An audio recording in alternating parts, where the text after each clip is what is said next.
सबसे पहले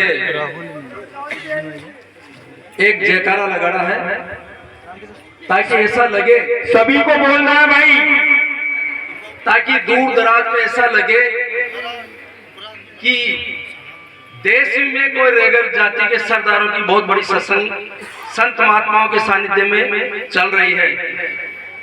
बोले सतगुरु देव की जय हो, बोलिए जाट गंगा की जय हो, बोलिए राम साहब पीर की जय हो, बोलिए बाबा भीमराव अंबेडकर की जय हो। सभी को बहुत बहुत धन्यवाद।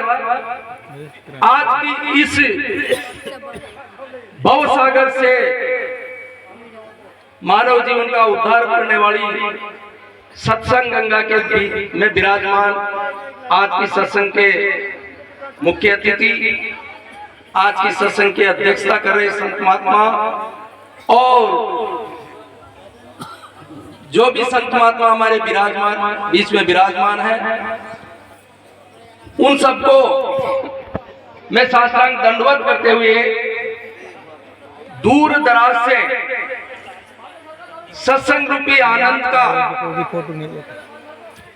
लाभ लेने के लिए पधारे हुए मेरे बुजुर्गों, मेरे हम उम्र साथियों, माताओं, बहनें, सभी के श्री चरणों में मेरा कोटि कोटि नमन।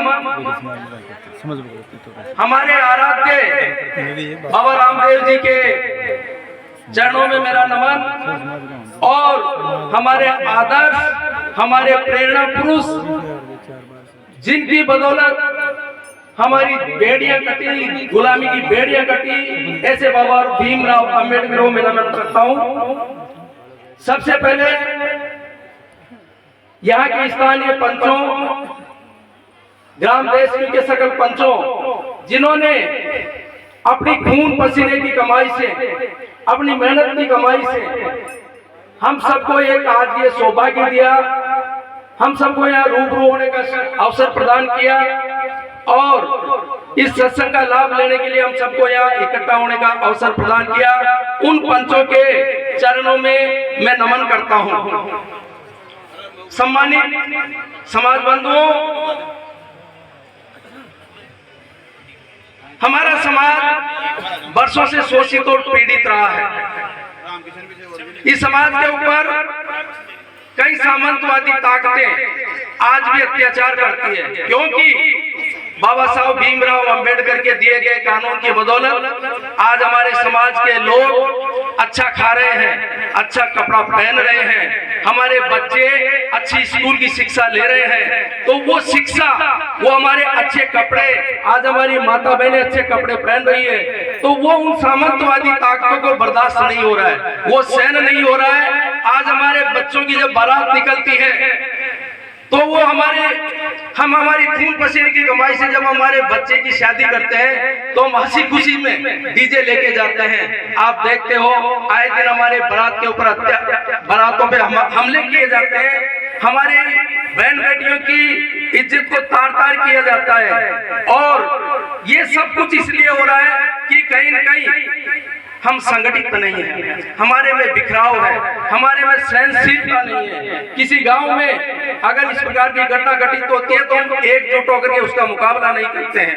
ये सबसे बड़ी हमारी कमजोरी है।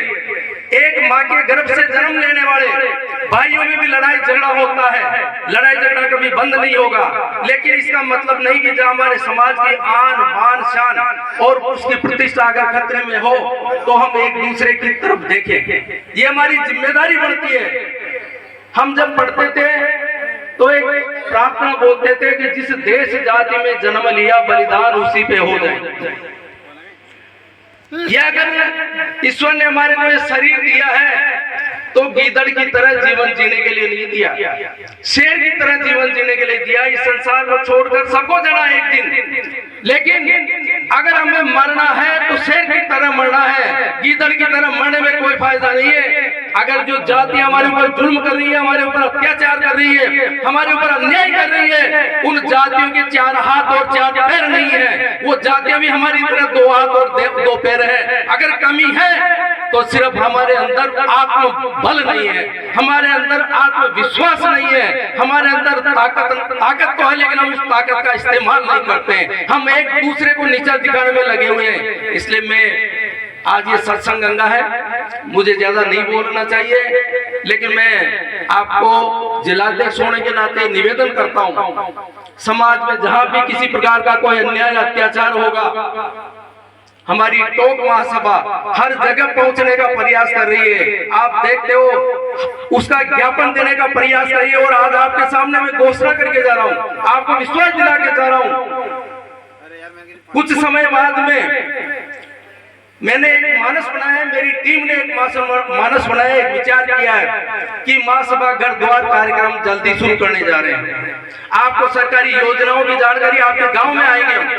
पूरी महासभा की टीम टोंक जिले के प्रत्येक गांव में पहुंचेगी, आपको पहले सूचना देंगे और वहां पर आपके बीच में हम बैठेंगे, माता बहनों को इकट्ठा करेंगे, हमारे नौजवान साथियों को इकट्ठा करेंगे और आपको वहां की जितनी सरकारी योजनाएं चल रही है उनकी जानकारी देंगे। हमारे समाज में जो कुरीतियां फैल रही है, आज हमारा समाज इन कुरीतियों से खोखला होता जा रहा है, उन कुरीतियों को रोकने का हम आपके समर्थन से प्रयास करेंगे। हम कुछ नहीं कर सकते जब तक आपका सहयोग, आपका समर्थन हमें नहीं मिलेगा, इसलिए हम प्रयास करेंगे।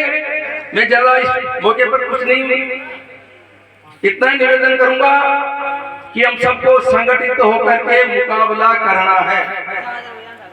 हमें, मैं सत्संग में कई जगह जाता हूं, हम पैसा खर्च करके वो सत्संग आयोजित करते हैं, हमारे बड़े बड़े संत महात्माओं को बुलाते हैं, संत महात्माओं के बहुत अच्छे ज्ञानवर्धक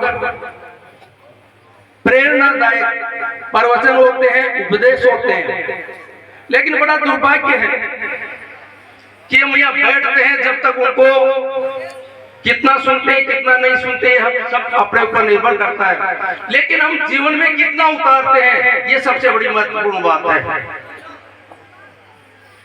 मैं संत महात्माओं से ये निवेदन करना चाहता हूं कि मैं सत्संग में जाता हूं, इस समाज को ऐसे ज्ञान की आवश्यकता है, सांसारिक ज्ञान की आवश्यकता है, शिक्षा की आवश्यकता है। आज हमारी जो नई पीढ़ी है, हम देख रहे हैं कि दुर्व्यसनों में, मदिरा और मांस में हमारी नई पीढ़ी पूर्णतः लिप्त होती जा रही है। ये इस समाज के लिए बहुत बड़ा दुर्भाग्य की बात है। अगर किसी सत्संग में 10 व्यक्ति भी अगर खड़े होकर के और अगर उस दुर्व्यसन को त्यागते हैं तो उस सत्संग का बहुत बड़ा लाभ हमें मिलेगा। और तो और मैंने ये भी देखा है कि मैं मेरे दुख से दुखी नहीं हूं, मैं मेरे पड़ोसी के दुख को देखकर बहुत दुखी हूं। मेरा पड़ोसी के मकान क्यों बन गया, मैं उसको लेकर दुखी हूं।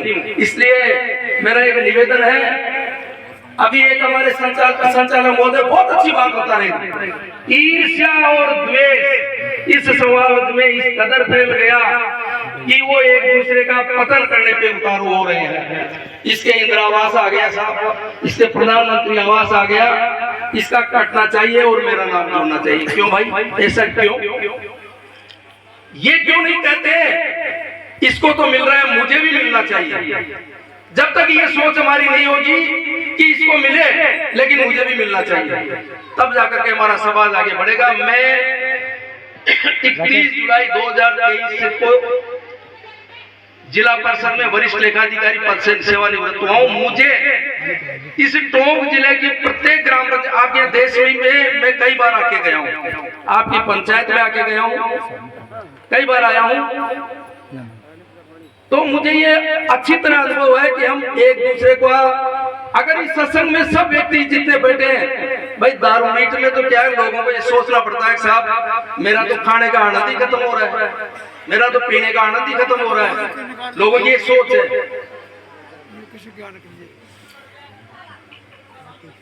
एक सोच ये भी है, कहीं जब हम जाकर के कहते हैं कि भाई ये दारू मत पियो, मीट मत खाओ, तो लोग हमारे लोग क्या कहते हैं कि साहब बाणे बामणी का लग गया, मैं क्यों न खाऊं।